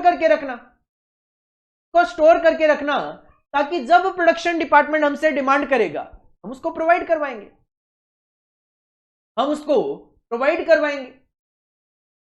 तो कॉस्ट सेंटर डेफिनेशन याद रखनी है अपने को, एग्जाम में आ जाती है, कॉस्ट सेंटर से रिलेटेड एमसीक्यू वगैरह क्वेश्चन आते हैं काफी सारे।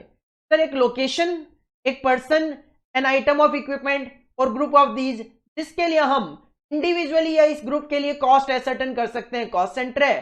दो तरीके के, प्रोडक्शन और service cost centre. Production cost centre का काम है मैन्युफैक्चरिंग करना, और सर्विस कॉस्ट सेंटर का काम है उस मैन्युफैक्चरिंग के लिए जो भी सर्विसेज की जरूरत है, लाइक मेंटेनेंस, स्टोर्स, अकाउंटिंग, वो काम करके देना। So this is our fourth point, that is cost center. This is our fourth point, that is cost center. This is our fourth point, that is cost center. तो सबसे पहले हमने discuss किया element of cost, second cost object, third cost driver, और चौथा cost centre, इसके बाद fifth point आता है हमारा रेस्पॉन्सिबिलिटी सेंटर। फिफ्थ पॉइंट आता है हमारा responsibility centre. Sir responsibility centre क्या होता है? तो होता क्या है, जैसे जैसे एक ऑर्गेनाइजेशन ग्रो करती है तो एक पर्सन सारा का सारा काम नहीं संभाल सकता। जब एक ऑर्गेनाइजेशन ग्रो करती है सारा का सारा काम एक पर्सन नहीं संभाल सकता। जैसे स्टार्टिंग में अगर मैं बात करूं, जब हमने वीडियो क्लासेस प्रोवाइड करनी स्टार्ट करी थी तो मैं खुद ही टीचिंग तो करता ही हूं, एडिटिंग भी मैं खुद ही कर लिया करता था, एडवर्टीजमेंट वगैरह भी मैं खुद ही कर लिया करता था, कॉलिंग वगैरह से रिलेटेड काम भी मैं खुद ही कर लिया करता था।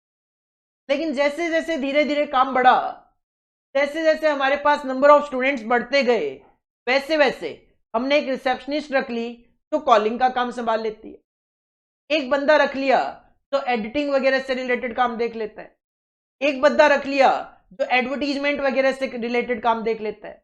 तो हमने, इसका मतलब मैंने क्या किया, जैसे जैसे मेरा काम बढ़ता गया, मेरे ऊपर जो रिस्पॉन्सिबिलिटी थी वो मैंने धीरे धीरे क्या कर दी, डेलीगेट कर दी। धीरे धीरे मैंने वो रिस्पॉन्सिबिलिटी क्या कर दी, डेलीगेट कर दी। अब इसका मतलब रिसेप्शनिस्ट रिस्पॉन्सिबल हो गई किस काम के लिए, सर कॉलिंग से रिलेटेड काम के लिए। तो एडिटिंग वाला बंदा है वो एडिटिंग के काम के लिए रिस्पॉन्सिबल हो गया, एडवर्टीजमेंट वाला जो बंदा है वो एडवर्टीजमेंट के काम से रिलेटेड हो गया। रिस्पॉन्सिबिलिटी सेंटर, तो जैसा कि मैंने कहा भाई हर पर्सन अलग अलग काम के लिए अब रिस्पॉन्सिबल हो गया। तो हर पर्सन अब क्या हो गया, हर पर्सन हर काम के लिए जब रिस्पॉन्सिबल है तो हर पर्सन एक रिस्पॉन्सिबिलिटी सेंटर होता है, हर पर्सन अब एक रिस्पॉन्सिबिलिटी सेंटर कहलाएगा। तो with the growth of an organisation, its functions, organisation का structure and other related function also grow in terms of volume and complexity. तो जैसे जैसे ऑर्गेनाइजेशन ग्रो करती है, काम बढ़ता है, स्ट्रक्चर कॉम्प्लेक्स हो जाता है, to have a better control over the organisation. अब ऐसा थोड़ा नहीं कि ऑर्गेनाइजेशन बड़ी हो गई तो हम उसको प्रॉपरली कंट्रोल ना करें। सर कंट्रोलिंग तो जरूरी है, तभी तो आप और ज्यादा ग्रो कर पाओगे, अदरवाइज तो कुछ सालों में आप डाउन आ जाओगे, सर्वाइव करना मुश्किल हो जाएगा। तो to have a better control over the organisation, management क्या करता है, अपने काम को डेलीगेट कर देता है, delegate its responsibility and authority. हाँ जी, तो to have a better control over the organisation, management delegates its responsibility and authority to various department और पर्सन। जैसे कि मैंने कहा, मैंने कुछ काम रिसेप्शनिस्ट को, कुछ एडिटिंग वाले पर्सन को, कुछ एडवर्टीजमेंट वाले पर्सन को डेलीगेट कर दिया। These डिपार्टमेंट और person are known as responsibility centre. तो सिंपल सी बात यह है, अगर कोई भी डिपार्टमेंट या कोई भी पर्सन किसी काम के लिए रिस्पॉन्सिबल है, तो वो पर्सन और वो डिपार्टमेंट रेस्पॉन्सिबिलिटी सेंटर कहलाता है। तो यहां पे रिस्पॉन्सिबिलिटी सेंटर कोई डिपार्टमेंट या कोई पर्सन है तो उस काम के लिए रिस्पॉन्सिबल है। अगर कोई बच्चा मुझे बोले सर मैंने आपके रिसेप्शन पे कॉल किया था और उन्होंने अच्छे से बात नहीं करी मेरे से, तो इसका मतलब receptionist is responsible for that, और मैं उनको कहीं ना कहीं डांट लगा सकता हूं या समझा सकता हूं, बेटा आगे से ऐसा नहीं होना चाहिए। A responsibility centre in cost accounting denotes a segment of business organisation for the activities of which responsibility is assigned to a specific person. अब जब आप किसी स्पेसिफिक पर्सन को एक रेस्पॉन्सिबिलिटी असाइन करते हो तो वो पर्सन उसके लिए रेस्पॉन्सिबल हो जाता है, और वो पर्सन इस केस में रेस्पॉन्सिबिलिटी सेंटर कहलाता है।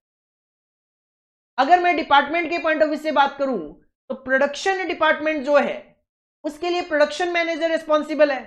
अगर कल को प्रोडक्शन में किसी तरीके की कोई भी दिक्कत आती है, प्रोडक्शन मैनेजर इज रिस्पॉन्सिबल।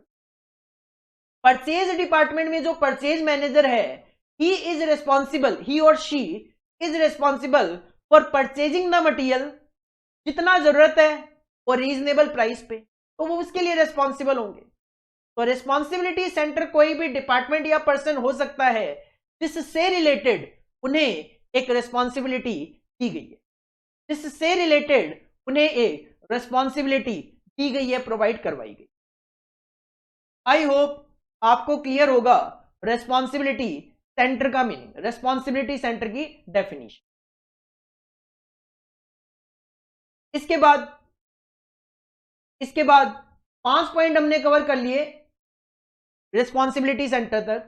इसके बाद आज का जो लास्ट पॉइंट है वो है प्रॉफिट सेंटर।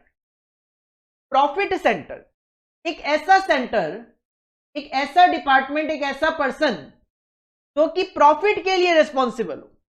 रिस्पॉन्सिबिलिटी सेंटर में हमने क्या कहा, सर एक पर्सन को हमने कोई काम दिया है, एक स्पेसिफिक पर्सन को हमने एक रिस्पॉन्सिबिलिटी दे दी है, तो उसके लिए वो पर्सन, वो डिपार्टमेंट रिस्पॉन्सिबल। अगर मैं एक पर्सन को प्रॉफिट के लिए रिस्पॉन्सिबल ठहराना चाहूं तो इसका मतलब वो पर्सन 2 चीजों के लिए रिस्पॉन्सिबल होगा, सर सेल्स के लिए भी और कॉस्ट के लिए भी, क्योंकि जब सेल में से कॉस्ट माइनस होती है तो प्रॉफिट आता है। तो अगर किसी डिपार्टमेंट को, अगर कोई डिपार्टमेंट या कोई पर्सन रेवेन्यू और कॉस्ट दोनों के लिए रिस्पॉन्सिबल है तो आप उसको प्रॉफिट सेंटर बोल सकते हैं। तो these our responsibility centre. Profit centre भी एक तरीके से रिस्पॉन्सिबिलिटी सेंटर का ही पार्ट है, which have both responsibility. Sir both कौन सी, सेल और कॉस्ट, क्योंकि प्रॉफिट कैलकुलेट होता है सेल में से कॉस्ट माइनस करके। तो these are the responsibility centre which have both responsibility. Sir कौन सी responsibility, of generation of revenue मतलब sales and incurrence of expenditure. तो अगर एक पर्सन प्रॉफिट के लिए रिस्पॉन्सिबल है, एक पर्सन को आप प्रॉफिट के लिए रिस्पॉन्सिबल ठहराते हो, तो उसको 2 चीजों पे कंट्रोल करके चलना पड़ेगा, रेवेन्यू ज्यादा से ज्यादा और कॉस्ट कम से कम। Since managers of profit centres are accountable for both, तो उसको कॉस्ट भी कंट्रोल करनी पड़ेगी और रेवेन्यू पे भी कॉन्सेंट्रेट करना पड़ेगा कि रेवेन्यू ज्यादा से ज्यादा हो। Profitability is the basis for measurement of performance of these responsibility centre. अब जो भी ये सेंटर है, उसके जो मैनेजर हैं, उसने अच्छा काम किया कि नहीं किया, अगर ये परफॉर्मेंस मेजर करने की बात आए तो हम चेक करेंगे उन्होंने प्रॉफिट कितना कमा के दिया। अगर उन्होंने प्रॉपर प्रॉफिट कमा के दिया है, एक टारगेट के अकॉर्डिंगली प्रॉफिट कमा के दिया है, इसका मतलब उन्होंने अपना काम अच्छे से कंप्लीट किया और उस काम को अच्छे से कंप्लीट करने के लिए, अपनी रिस्पॉन्सिबिलिटी को अच्छे से निभाने के लिए उनको रेवेन्यू पे भी ध्यान देना है और उनको कॉस्ट पे भी कंट्रोल करना है। फॉर एग्जाम्पल, एक एग्जाम्पल भी अच्छा एग्जाम्पल है, ब्रांचेस जो होती है एक ऑर्गेनाइजेशन की अलग अलग जगह पे, decentralised branches of an organisation are the example of profit centre. जैसे आप देखते हो कि किसी कंपनी की 5 जगह ब्रांचेस है, 1 2 3 4 5, हर एक ब्रांच का अलग अलग प्रॉफिट कैलकुलेट किया जाता है। क्यों, ऐसा क्यों सर? अगर तीसरी ब्रांच का मेरा प्रॉफिट नहीं है, लॉसेज है, तो मैं तीसरी को बंद करूं ना, या बहुत कम प्रॉफिट है तो क्या चलाने का फायदा। आप देखते भी होंगे, सुनते भी होंगे कि एक ऑर्गेनाइजेशन ने यहां यहां ब्रांचेस ओपन करी, फिर एक जगह उन्होंने ब्रांच क्लोज कर दी। क्यों क्लोज कर दी होगी सर? वहां से बेनिफिट नहीं दिख रहे होंगे उनको, वहां से उनको बेनिफिट नहीं दिख रहे होंगे, इस वजह से उन्होंने उस ब्रांच को बंद कर दिया। जैसे दिल्ली में अगर मैं बात करूं, राज मंदिर हाइपर मार्केट जो है, उनके अलग अलग स्टोर्स है, अलग अलग, लेकिन अगर किसी स्टोर से उनको कोई बेनिफिट नहीं दिखाई देगा, लॉसेज होंगे, तो वो क्या करेंगे, उस स्टोर को बंद कर देंगे। लेकिन उसके लिए क्या डिसाइड करना जरूरी है सर? उसके लिए उस ब्रांच के जो मैनेजर है उनकी रिस्पॉन्सिबिलिटी सेट करना जरूरी है, वो भी एज ए प्रॉफिट सेंटर, कि हम आपकी जो परफॉर्मेंस चेक करेंगे, हम आपको एज ए प्रॉफिट सेंटर मानते हुए परफॉर्मेंस चेक करेंगे। कितना आप रेवेन्यू जनरेट करते हो, कितनी कॉस्ट इनकर करते हो, क्या प्रॉफिट कमाते हो, उसके बेसिस पे हम डिसाइड करेंगे आगे कंटिन्यू करना है कि नहीं करना, आगे कंटिन्यू करना है या फिर नहीं करना। प्रॉफिट सेंटर वो सेंटर है, कोई भी पर्सन या कोई भी डिपार्टमेंट जो रेवेन्यू और कॉस्ट दोनों के लिए रिस्पॉन्सिबल है, क्योंकि इस सेंटर के मैनेजर की performance on the basis of profits measure की जाती है, on the basis of profits measure की जाती है।